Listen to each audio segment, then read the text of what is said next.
Бородавочники терпеливо ждут, пока мангусты выберут из их шерсти паразитов и съедят их. Подобное поведение нередко встречается в природе.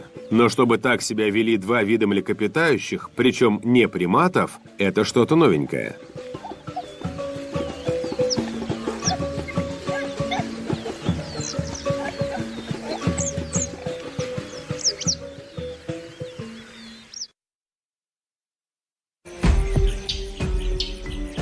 Белогорлая мартышка почесывается в древних лесах горы Элган.